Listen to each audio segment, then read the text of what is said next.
Hello, everyone, and welcome to the latest episode of the Stephen King podcast. It's 2018, and I'm here with my co-host, as always, Hans. How you doing? Hello. I am fine.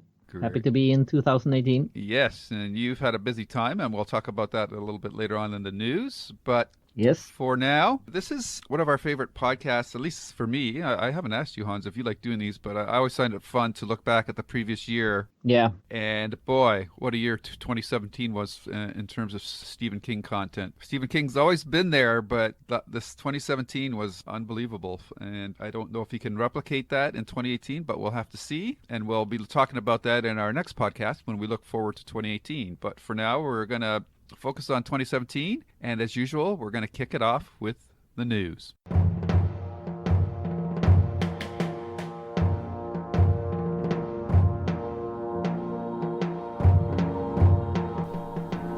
Welcome, welcome.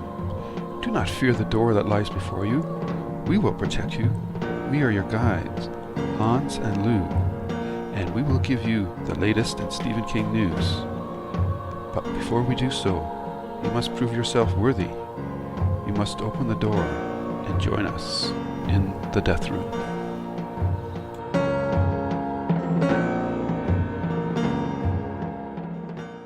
Yes, and a lot of stuff is happening. And first thing we're going to talk about is the old story Squad D is being released in Shivers 8 from Cemetery Dance. This is another of those older stories that has been surfacing lately. And I think it's good that these stories are coming out so everyone can read them.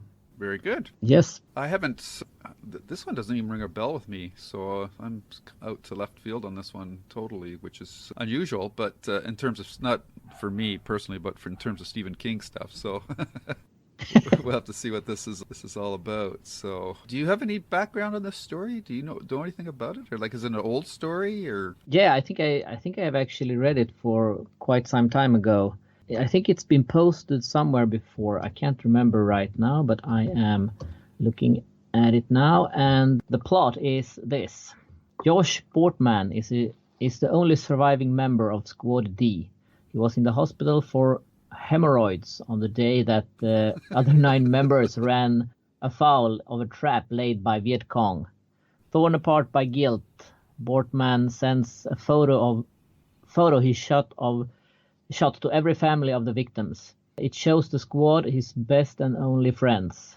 3 years later, Dale Clawson, father of the late Squad D soldier Billy, desperately tries to get in touch with Joe because Josh now can be seen in the photo.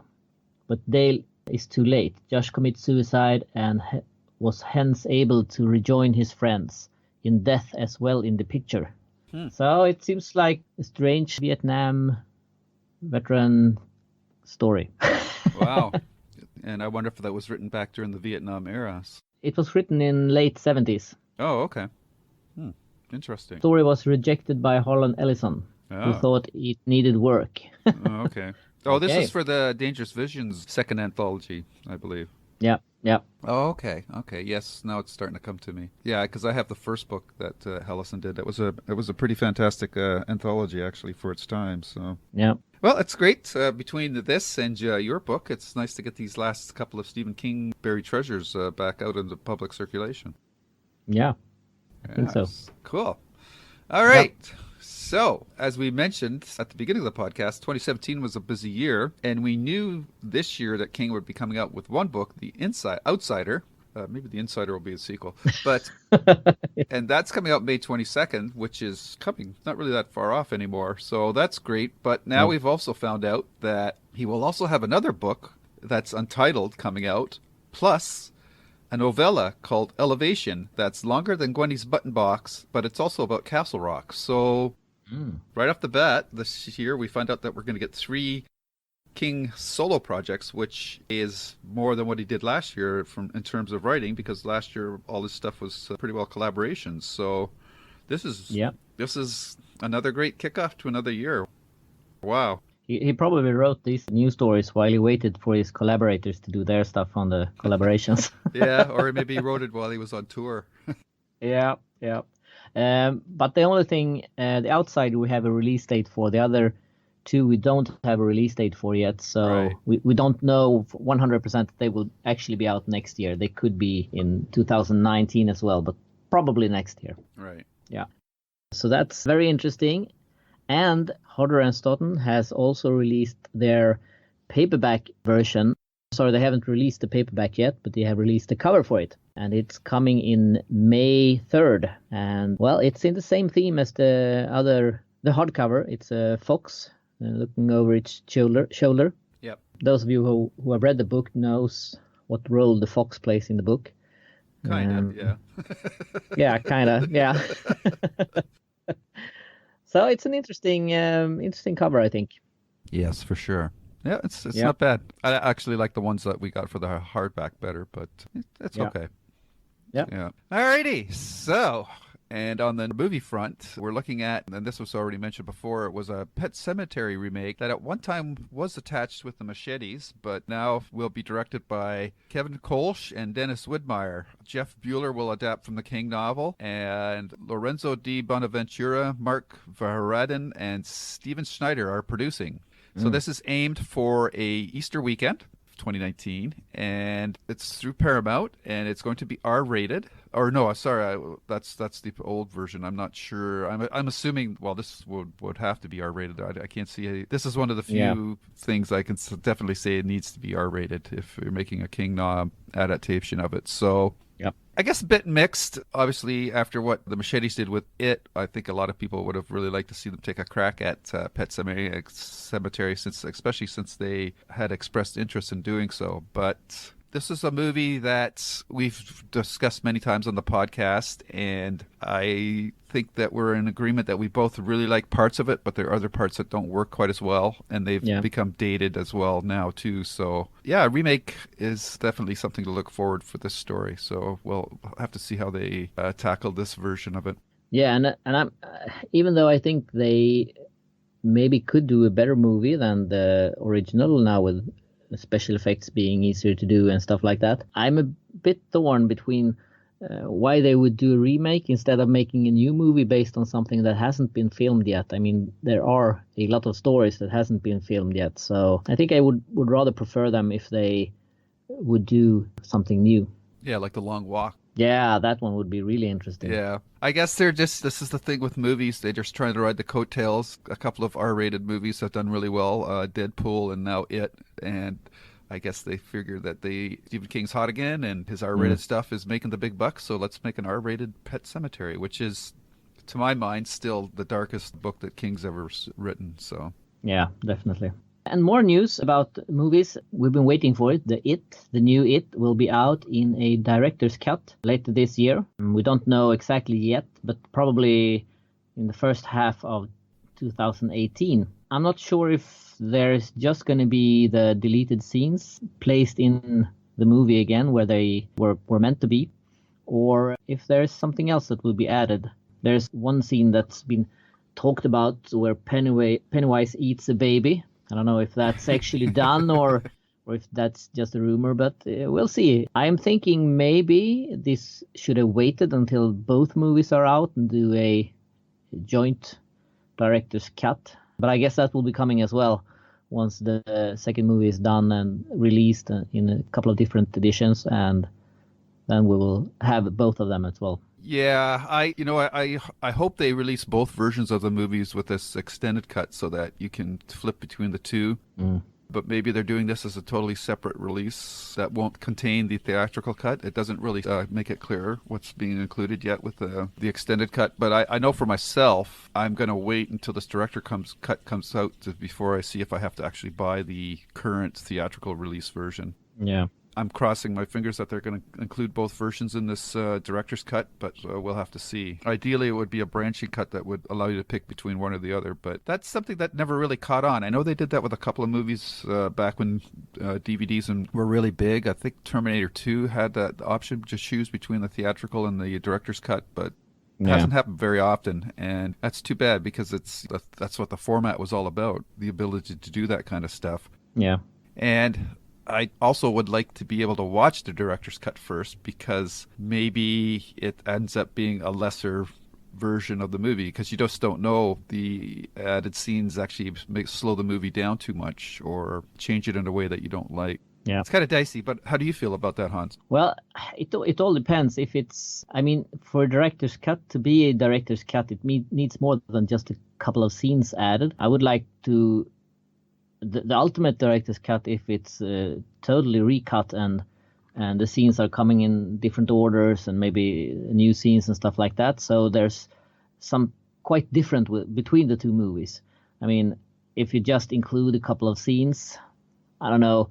Usually that doesn't really do much for me if you don't see them back to back, and usually that is not that much fun to see a movie twice after each other. The other thing too is, I don't know how you feel about it, but for me, the extended cuts of the Lord of the Rings movies are my preferred cut. Even though they're longer, I just think the movies work better with those added scenes. So hopefully these added scenes will add to the experience of the It movie, even though my big problem with that movie probably is not going to be changed is how the climax is set up with Beverly being kidnapped, which I just really don't like at all. Yeah, that's probably not going to change. And the more time goes by, the less I like that, the way that was handled. All right, so our last news item. Casting for Mr. Mercedes Seasons 2 is already underway, and filming is going to start pretty soon, too, in February in Charleston, South Carolina. So, again, we're going to get a 10-episode season, and we're going to see 2 new cast members, Boardwalk Empire's Jack Houston and Sicario's Maximilian Hernandez. So, Houston, I've never watched Boardwalk Empire. I think you did, didn't you, Hans? I did, and I'm so happy he's cast in this. He is a brilliant actor, if you ask me. I have only seen him in Boardwalk Empire, I should mention that, but I think in that series he is brilliant. So I hope he brings that to Mr. Mercedes as well. Cool. Yeah. Hernandez will take the role of Assistant DA Antonio Montez. So I gotta be honest, I don't really remember this character too well, or if he's something new to the story. Does that name ring a bell to you? That Assistant DA character? No, I don't remember that right off the top of my head. The Dr. Babineau? Yeah. Babineau? Yeah. I remember him. Yes. But not the other part now. But he's in the third book. Yeah, so this is giving a hint that they probably will mix up the second and third book in this season, or move it along faster anyway. So I don't know. We'll have to wait and see. Yeah, so I'm taking this with kind of a mixed reaction, because I really did like the second book, and I'm hoping that they're not going to skip over that storyline. But if you're going to cast this guy as a doctor, hopefully he's just there to be in a couple of episodes to set up for the third season. But we don't know at this point. I'd be really surprised if they skip the second book, though. Yeah, I'm hoping they are not. But if they see this as the story of Bill, I mean, the second book is pretty much a plot of its own. Yep. So they could cut that out without. I mean, if they want to focus on Bill, it's a logical cutout. But I think it would be sad. I think they should follow the book very, very close. I mean, it's a lot of TV shows now that have different season where the cast is different, and I mean, it's almost like it's not even the same series. Right. And they work very good. So I don't think they have to be afraid to not include Bill and Jerome and Holly that much. I mean, in the second book, they don't come in until later in the story. So, but I don't see that as a problem. But I don't know how they are thinking about it. No, I would think they might do like a framing sequence at the beginning of the season, just showing Hodges keeping tabs on Brady and probably meeting this doctor and talking to him about Brady's condition and if there's ever any chance that he might come back. And then they would move into the main part of the story from book 2 about the boy finding the books from that famous writer. But I really hope they don't cut that out, because that would really suck, in my opinion. And as you know, I was not as high on the first season as you were. So if they're going to jump right into the third book, that would be disappointing. So we'll have to see. Yep. And the next news is actually something that you sent this to me in an email just last night, I think. At least I saw it last night. Yep. That is that on May 22nd, the same day as The Outsider is released, King is going to be awarded PEN American Literary Service Award for his work. So that's a big congratulations for him for all he has done for literature and lifelong contributions. Yeah. So are you going to make another trip to New York? Well, I don't think so. It would be fun. I love New York, so I definitely don't mind going there. But yeah, it's a little too close, eh? Yeah, a little too much money for my wallet right now. Yeah. But it would definitely be fun to go there. Yeah, for sure. So this is taking place May 22nd, which, as we already mentioned, is the same day that The Outsider is being released. I don't know if that's a coincidence or if that was planned. That's pretty cool. And this PEN America confers the Literary Service Award each year to a critically acclaimed writer whose body of work helps us understand and interpret the human conditioner. Human conditioner, the human condition, engendering empathy and imagination even in the darkest hours. And I think that anybody that's familiar with King's work can totally understand why he is a worthy recipient of this award. I mean, I'm so biased that I think he should have won it just for the Shawshank Redemption, but but of course he has a vast body of work beyond that also qualifies for this award. So that's pretty fantastic news.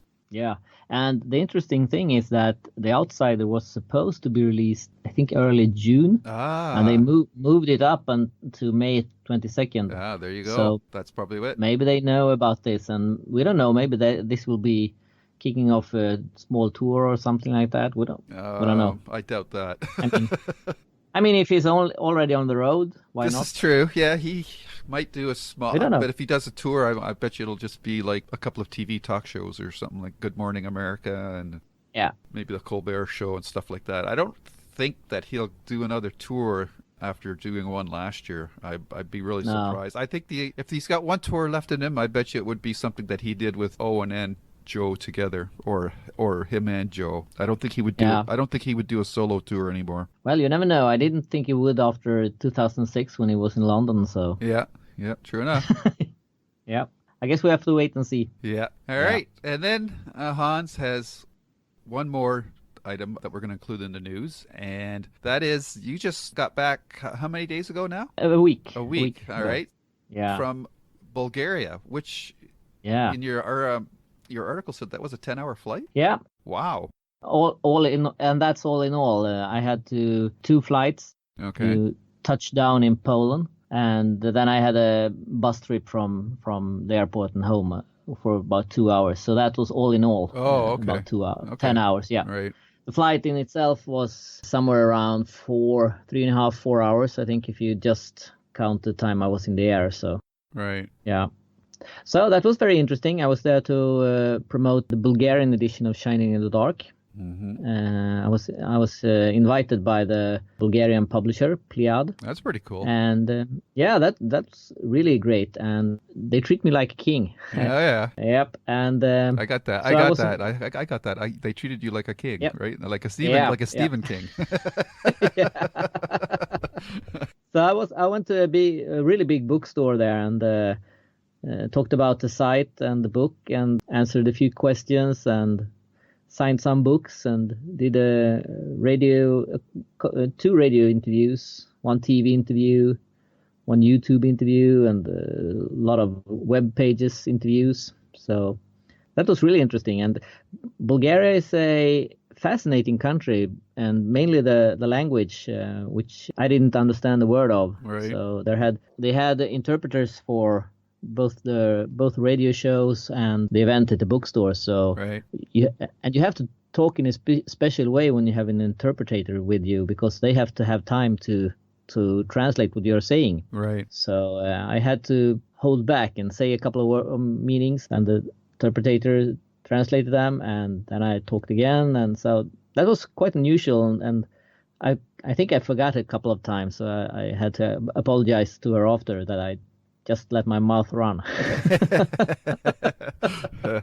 Yeah, I'm sure that's got to be very awkward. Like you have to sort of stop halfway through your sentences and wait, and then pick it up again, and it's yeah, and you really don't know either when the interpreter are done, because you can't. I mean, if I say a sentence, I know what I end that sentence with. But when she translated it, I didn't understand the word, so I couldn't be prepared when the last word came, so it got a bit strange. But that was an experience. I'd never done that before, so Yeah. it was fun. So was she interpreting you from English or from Swedish? From English. Oh, okay. Yeah.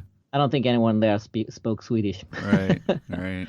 Yeah. Okay. Cool. And I see here you did a TV interview, and that was done in English? That was done in English, yes, and that will be subtitled. And originally it was going to air the Sunday that I was there, last Sunday. Right. But they pushed it forward to today. And then today I found out that they pushed it forward to next Sunday. So I'm going to have to wait another week to see that.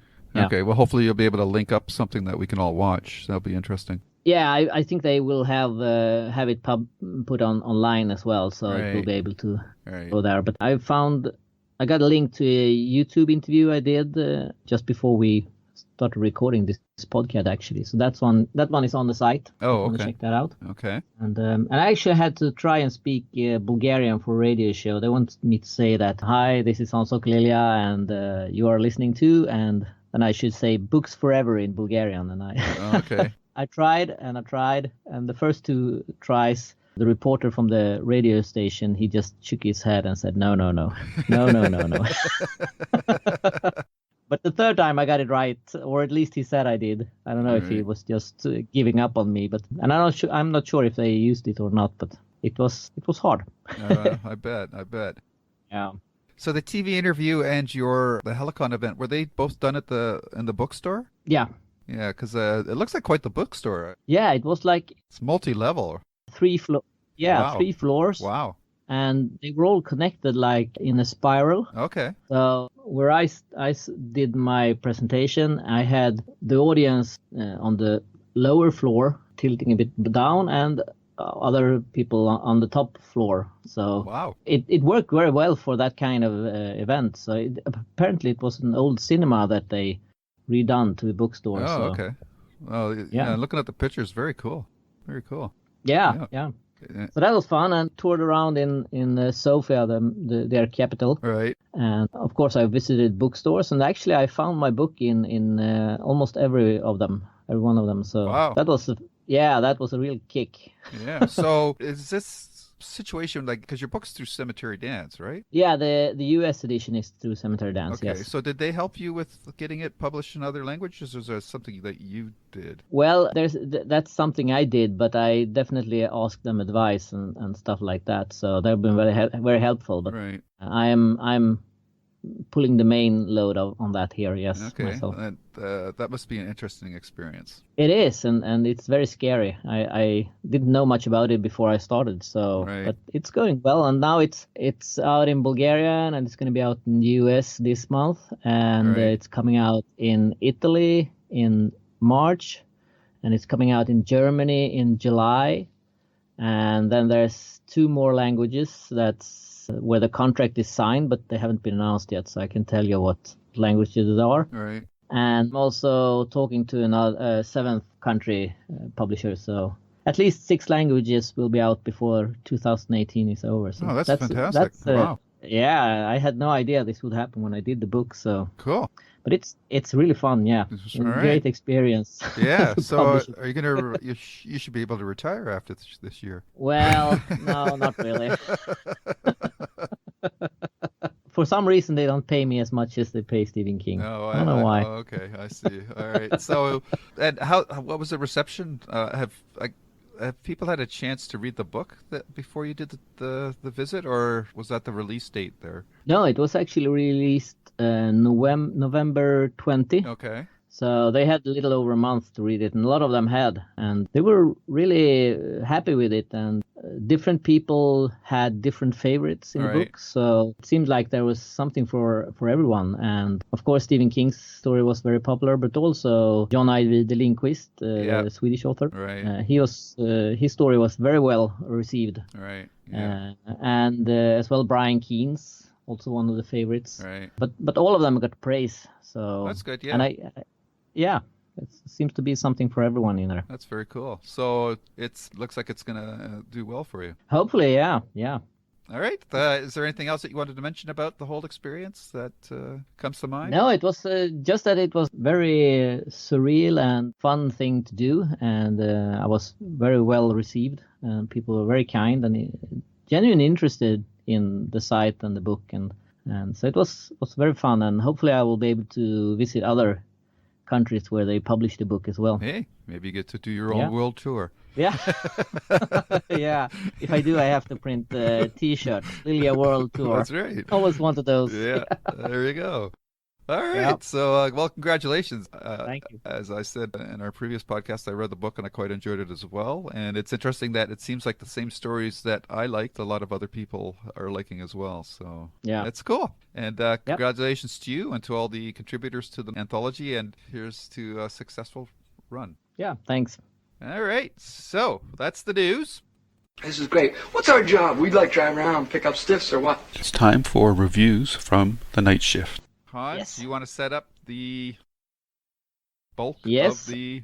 What we wanted to do now was take a look back at 2017, both because we usually do this kind of recap of when the year is to an end. Yeah. But 2017 will also probably go down in history as one of the best years to be a Stephen King fan. There are others that are very good as well, but we got a lot of things this year, and what's extra fun is that most of it was actually really, really good as well. Yes. So both those in combination makes 2017 a superb year to be a King fan. Absolutely. Yeah. Might not see the likes of it again. No, we may not. And so we've got to cherish this one. And if we start with the books, we got 2 books this year. And it's a little bit interesting. I mean, it's not the big surprise that we got 2 books. We usually do that nowadays, so we are spoiled with that. Yeah. But both of them were collaborations. Mm-hmm. When this button box from May was a collaboration with Richard Chismar, and Sleeping Beauties that was released in September was a collaboration with Stephen's son, Owen. So what do you think? Should Stephen continue to collaborate or continue as a solo artist? That's an interesting question. I really don't care, to be honest, as long as he just keeps putting stuff out, one way or the other. If anything, it would just be I would like to see him come up with another book as dark as Pet Sematary one more time. But I don't know if that's going to happen or not. Maybe with The Outsider we'll get that chance. But I enjoy it when he does different things. I like it when he mixes it up. I do think after these 2 collaborations, I have to admit I'm looking forward to his next solo project again. So while I enjoyed that aspect of his experimenting with his writing, I am really looking forward to a standalone book from him again. Yeah, same here. I think that both collaborations are very interesting, and it usually gives the story a little twist, or it's something different with it. And I think the biggest different book of these 2 is Sleeping Beauties, because I think that one is the least of the 2 books that are the least pure Stephen King. I think that one has been said many times. It's like it's written by a third voice. Yeah. Gwendy's Button Box is more King stylish. Yes. Even if it has Richard Chismar's mark on it as well. So I think Sleeping Beauty was the biggest surprise for me, because I didn't really know what to expect, and I also have to give praise to the publishers, because when they promoted this book, even though they released small excerpts from it, I didn't know what to expect when I got the book in my hand, because all the excerpts were from different places in the book and quite different from each other. So they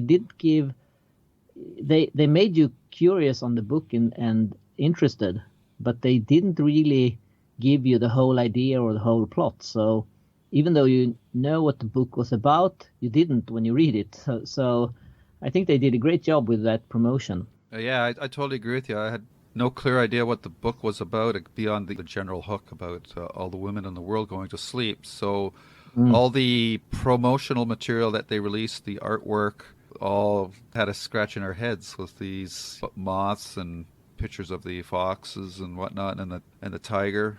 So they carefully chose what they've released, and it didn't spoil the story in terms of what the plot was about in any way. So yeah, that was a great job. Yeah. And when this bottom box was, as it usually is when something Stephen King is when we get a surprise from Cemetery Dance about new Stephen King book, it usually happens very quickly. We get the announcement and the book is released often just a couple of months after that.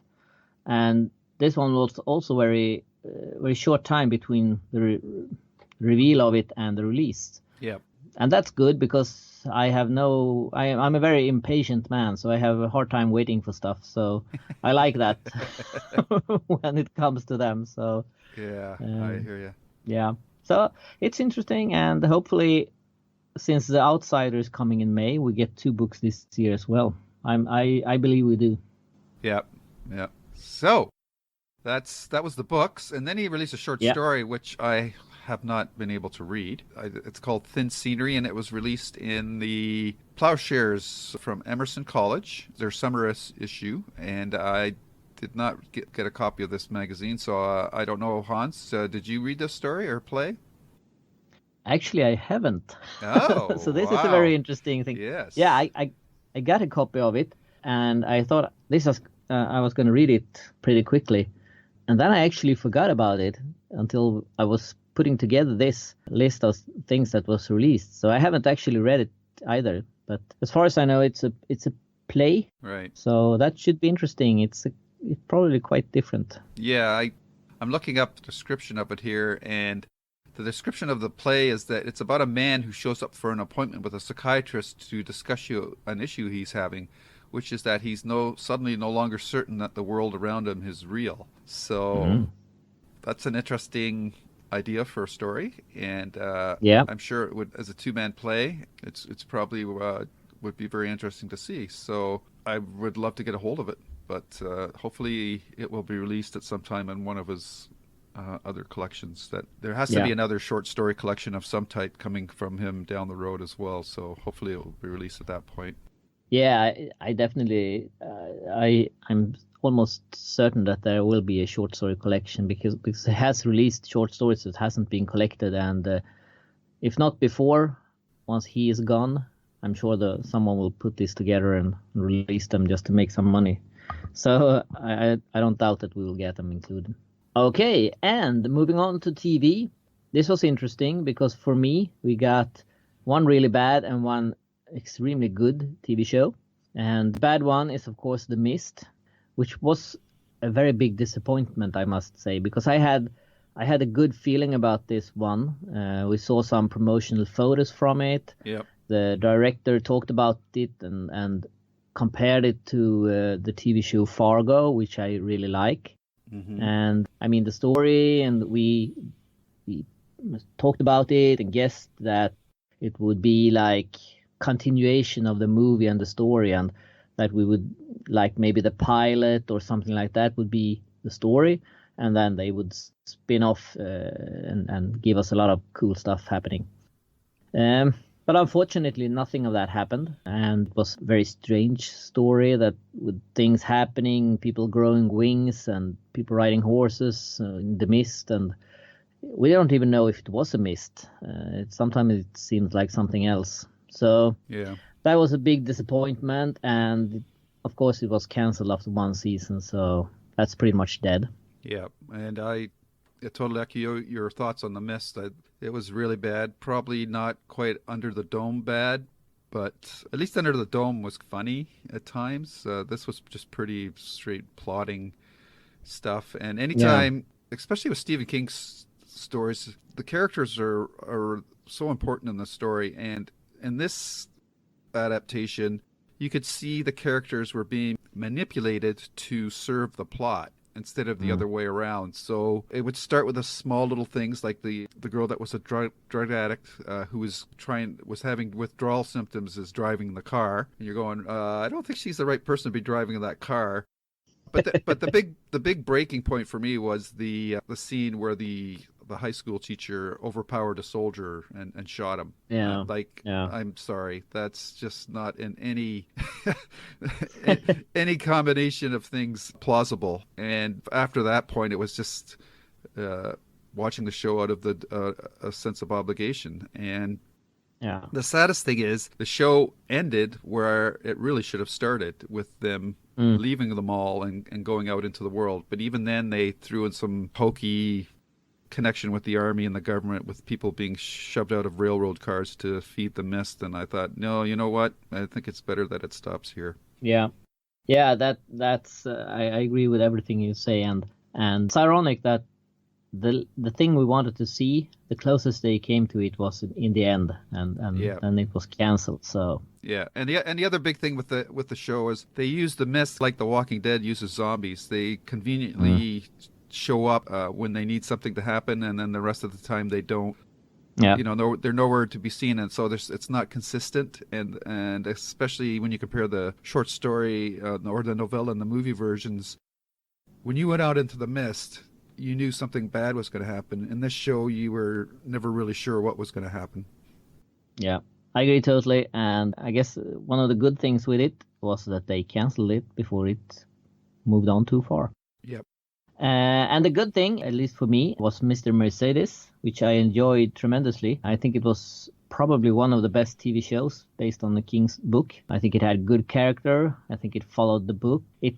It downsized some of the things, particularly the ending. I know that they were planning on doing a concert thing in the book, but changed that because of the thing that happened on that Ariana Grande concert. Yeah. But still, they show. I mean, the first 6 or 8 minutes of the show in the pilot. I mean, I still get goosebumps from that. Yeah. Yeah, that was very well done. And I must say, I really enjoy this TV show, and as I said, this is definitely a favorite of mine. Yeah, well, I'm glad you liked it. I thought it was okay. I had definite problems with pacing, and I think it focused on some things too much that it shouldn't have. Probably the number one thing for me was the lack of the feel of cat and mouse tension between Bill and Brady. So I certainly can't fault them from technical and casting and acting perspective. I thought it was very well cast. I wish they had focused a bit more on Holly as well. I thought she was underused in the season. And I'm very curious, based on the news that we reported at the top of the podcast, on where they're going to be taking this series. So yeah, I just hope they pick up the pace and don't drag it out, because this first season felt longer than the book did to me. And moving on to movies, the big kahuna that we were all waiting for, The Dark Tower. We've been waiting for 10 years. If not longer. If not longer. We've heard a lot of things. We saw a casting that split the King fans down in two, one pro and one con. We heard a lot of things, and finally the movie was here and totally bombed. Unfortunately, at least I think it's. I've heard some people that hasn't read the books that think it's a enjoyable movie. It's nothing spectacular and nothing really bad. It's just a mediocre movie. Yeah. And I think, for all fairness, I think we have to weigh in that those of us who've been King fans for years and years, I think a lot of the disappointment that we feel also lies in that we have been waiting for this so long and preparing for it and hoping for it and everything. So I think that build up actually gave it. We thought it was bad, maybe better than it is. So, but to me it was total disappointment. And I remember walking out of the theater, and I felt so empty after seeing it that I almost wanted to go home and take a shower to clean myself. I felt violated. Yeah. Well, oddly enough, I don't. I agree with your sentiment, but not to the same degree. I think the biggest disappointment is, how could you make the first movie about and position it as the start of a franchise and release a 90-minute movie? Like, that's just ridiculous. This movie had to be at least 2.5 hours, if not 3 hours long. If you're going to start in the middle of the story, you have so much to introduce, and whatever behind the scenes troubles, they obviously decided to cut their losses and just release something that could recoup some of their cost with as little pain as possible. But obviously, something went wrong behind the scenes here, because there's just no way that you could release this movie at this length and expect it to work. Yeah. Especially if you're going to start in the middle, because there's so much more world building that you have to do. And I think they just... fundamentally, I understand why they wanted to position and start this franchise the way that they wanted to, but they just didn't have the proper fence around exactly what they wanted to introduce here. And it's amazing that the movie actually made as much money as it did. And the only blessing here is that they kept the budget so small that it maybe came close to breaking even. It probably lost a bit of money, but it wasn't like a bloodbath. It wasn't like a $300 million movie that only made $60 million. It was a $60 million movie that made maybe $100 million. So I'm just hoping that they reevaluate what happened and maybe look at, I think at this point, to try another movie would not work. I think the only avenue they really have is to try a TV series, and whether or not that's going to happen now or not, we don't know. But they basically would, if they do, they have to ignore this movie and start fresh. Hollywood is good at that. With new cast. Yeah, with a new cast. Though I still think Idris Elba and Matthew McConaughey could work. I think the boy, Tom Taylor, unfortunately for him, we even saw it in the movie, he grew too quickly.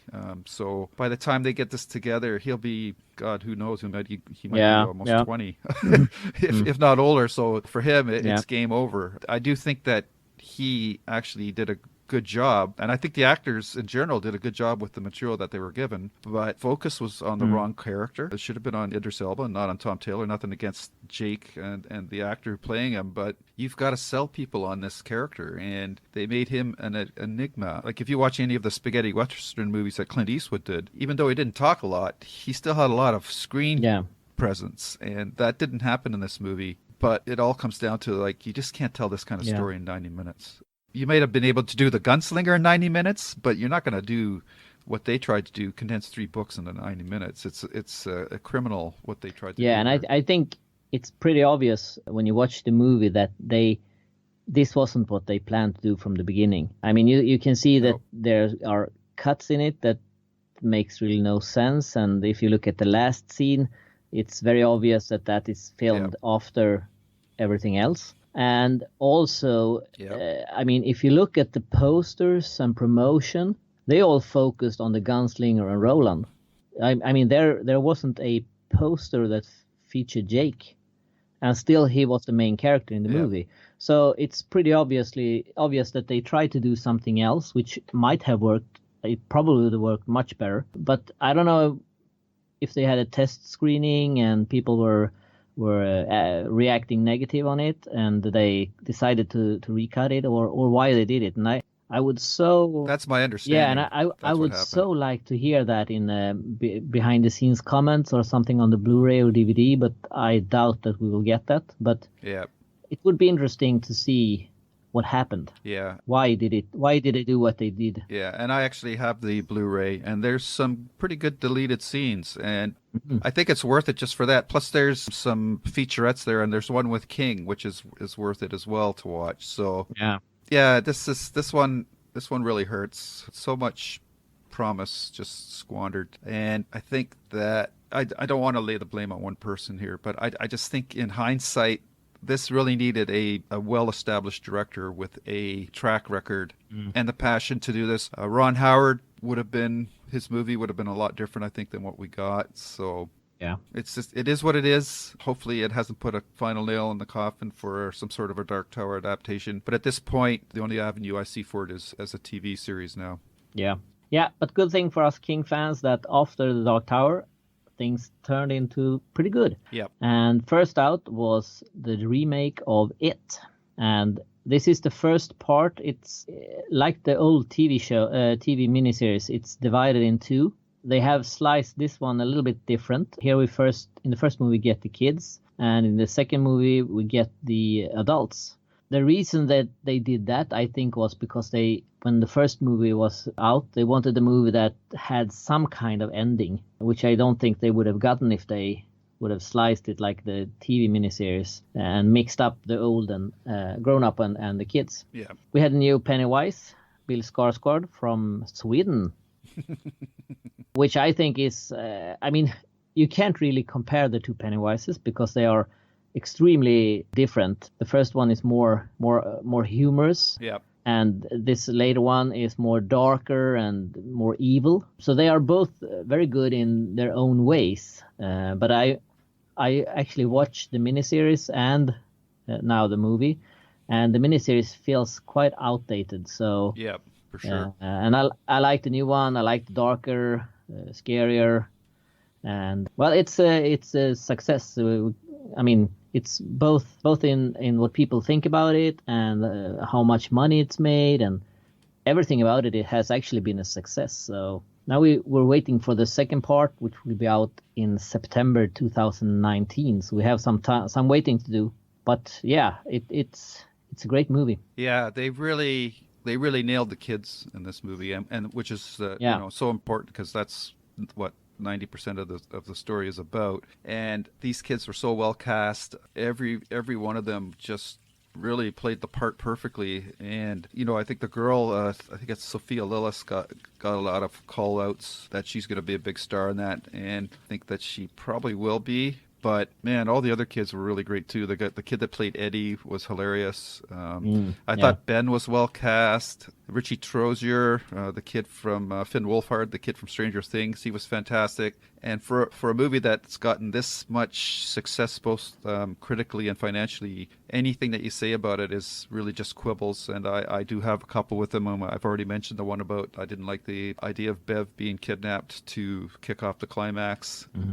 Normally Hans is the bloodthirsty one, but I actually would have preferred if that opening scene had been not biting the arm off of the boy, but actually ripping his arm out of his socket. I'm proud of you. I'm proud of you. Because that and it's weird because I think we were. Maybe this is just expectations. If there's one thing that trailer was just, that first trailer was just so fantastic that, again, it's like what we had those expectations built up when we heard that Revival was going to be, it was King's darkest book. But then when we read it, we were actually disappointed. And I think when I walked out of the theater, I thought that was a good movie, but it was really more of a thriller than a scary movie. So I don't know if they're going to address that in the second movie with the adults. I think you have to go a little more for the throat in the second movie, but man, these are all quibbles because this really captured the spirit of the book by and large. So I think there's not much that you can say about it negatively. No, this is quite the opposite from The Dark Tower. Here, all our expectations were lived up to. Yeah. So this is a good one. Yeah. And after that, we on Netflix got what I think is this year's best King movie. I agree. Probably one of the best ever done, I think. Pretty close. And that is Gerald's Game. Yep. Yeah. I was, I mean, this movie has always been like, you've always, when you talked about it, well, it can't be done. I mean, everything is taking place in her head, and how are you going to translate that to the cinema? And it was done brilliantly. I think this is really done. I mean, Mike, who did it, he really understood the story, and he took it from the pages and really translated it well into the movie. And the only downside with this one is that since it's been released on Netflix, it probably won't be released on DVD. And since it won't be released on DVD, we probably won't get any behind the scenes to hear how they talked about having this movie done, how we're going to do that, how we're going to do this. So that I will miss, but the movie in itself is brilliant. Yeah, I agree with you. It's Mike Flanagan, who had a previous Netflix movie called Hush. And there's actually a Stephen King reference in there. If you haven't seen that, it's about a deaf woman in a secluded house tracked down by a killer. So he's got a proven track record. And didn't he say he wanted to do, what was the other one? Was it Lisey's story that he wanted to adapt? Yeah, that and Dr. Sleep. Oh, and Dr. Sleep. Yeah. So yeah.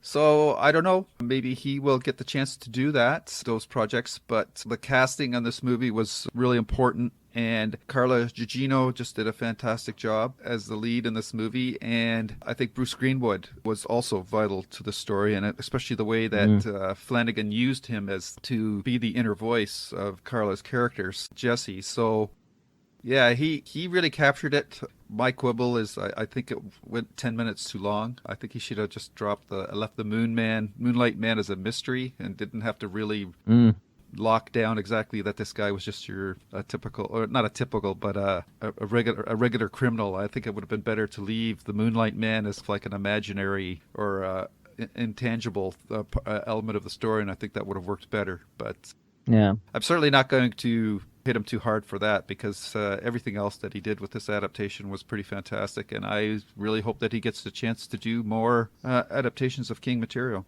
Yeah, and I must say that the casting of Henry Thomas as Jesse's father. Yeah, that was. I mean, E.T. that's the cute guy from E.T. and here he's molesting dad. I mean, he was so creepy in this one. So yeah, it was uncomfortable to watch.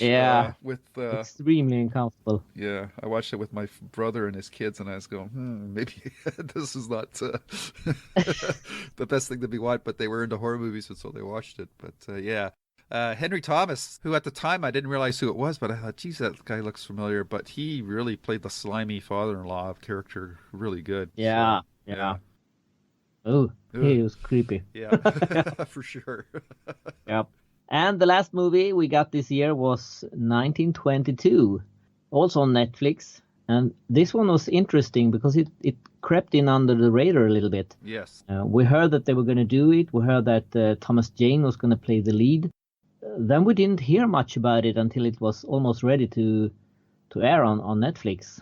And that is quite uncommon because, I mean, when a new King story is being filmed, you usually know about it. And definitely the other movies done this year, both TV shows and movies, they were posting photos from the scene, from the set on Instagram and Facebook and Twitter and everywhere you can imagine. Yep. So this one was interesting, but I liked it. It's a little different. It takes place in 1922, so it's not a modern story about a farmer, and he kills his wife, and he can't really get rid of the feeling that she is still there and influences him and the son.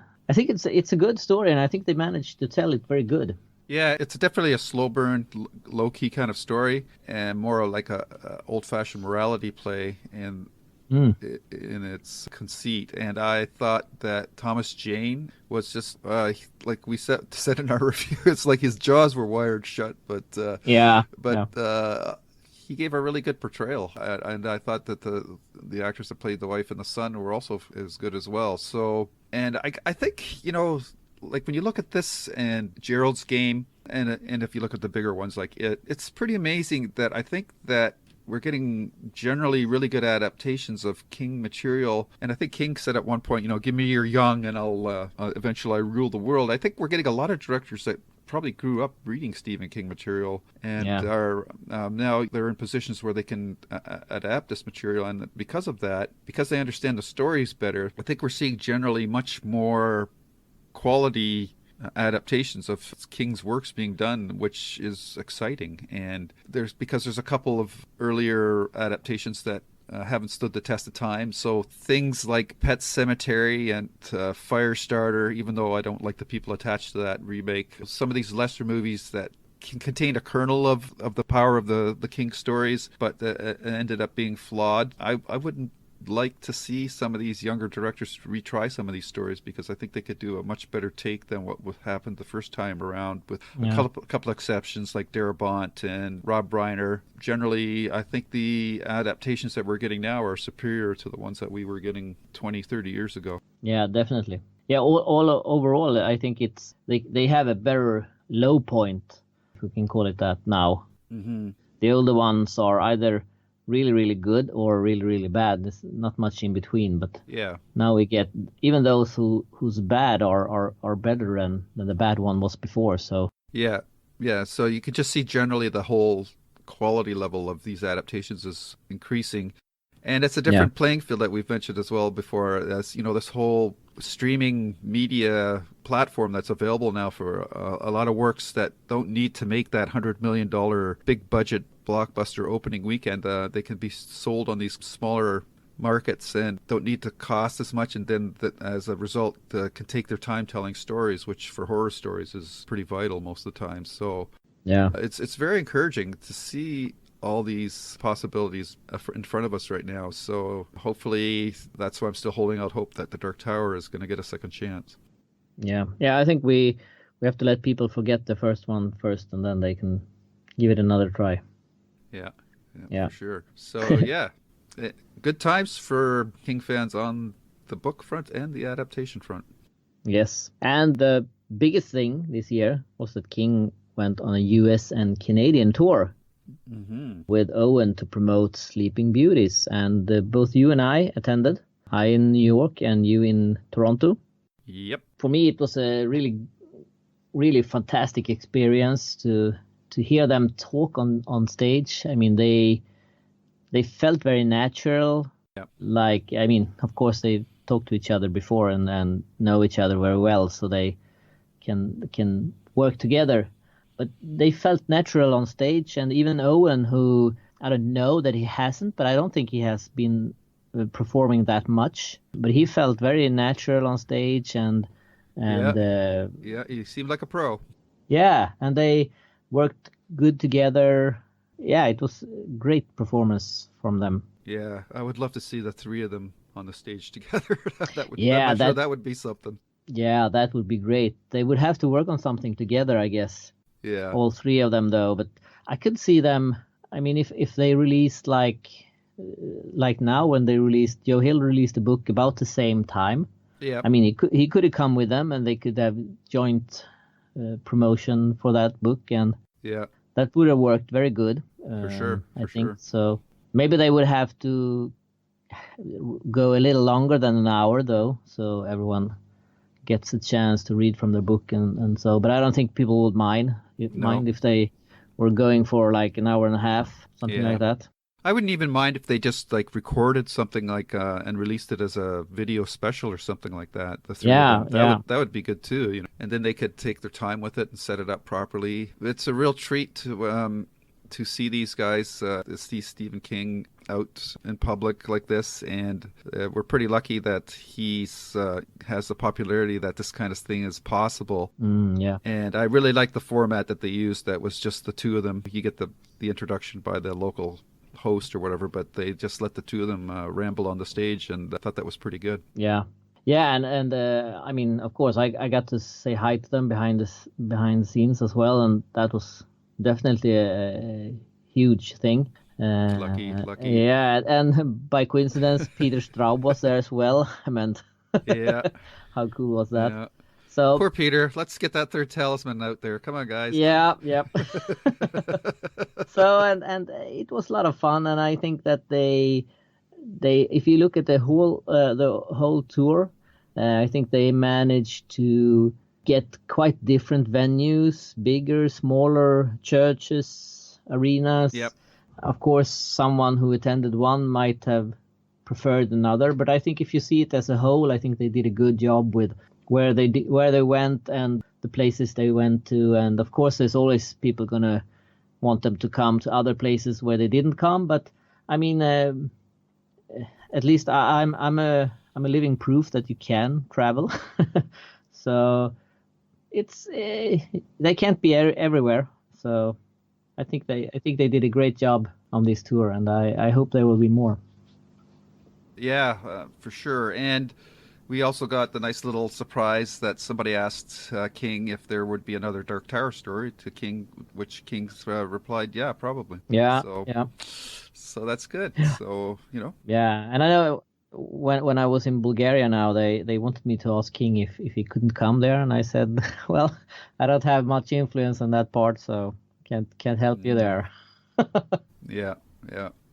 Everybody would like for somebody famous to come to their particular location, but it's not always possible. No. We just have to be thankful that there's the internet, and we get to see so much stuff about people that were interested in that before, like before the internet, man. It was like it was the dark ages as far as trying to find out this kind of stuff. Yeah. You were lucky if there was a magazine or a newspaper article, because beyond that, it was pretty dark as far as getting any kind of news. We're very lucky to live in these times to have this much exposure to people like Stephen King and that. And fortunately, King, unlike some writers, are just rather are not that public type of people, or not comfortable with it. But King seems to be a natural with it, and like you said, Owen seems to be a natural as well, and Joe is too. So they definitely do have that in their favor. Yeah. And if nothing else from this tour, I learned that Owen King is a lot taller than I thought he was. He is, yeah. Yeah. Yeah, it was fun, and it was a great year. 2017 will always be remembered as a great year to be a Stephen King fan. And we can always look back to that if there will be a year which don't produce as much. Yeah. And speaking of that wraps up this podcast. And for the next one, we are actually going to take a look into the future and see what is coming up and what we know about that will come in 2018 and beyond. Yep, and on the, it's 2018 almost looks right now to be just as busy as 2017. So, because we got a lot of stuff coming up adaptation wise, and now we find out we're getting at least 3 King books. Yeah, 2 for sure, but the third one is the mystery book, and we don't know what that one's about. Maybe that's the Dark Tower book. Who knows? Yeah, but 2018 looks to be another band year, and even in 2019 we know that there's at least 2 movies. So yep.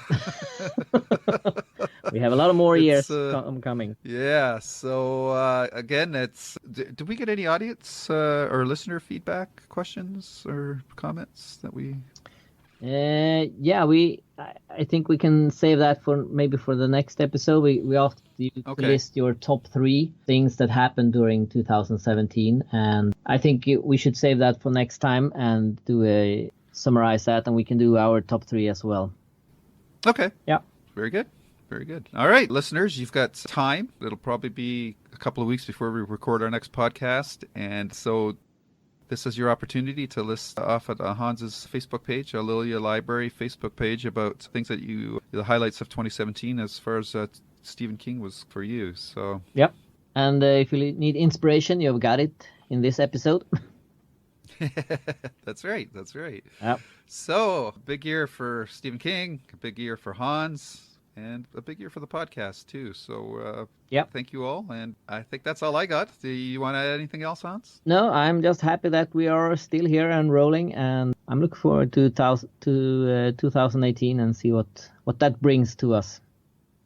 You're here. Yep. And with that, I'll say, as we always do with every podcast, stay safe, but stay scared. Yeah. Bye-bye. Bye-bye. Cool. Bye. The end.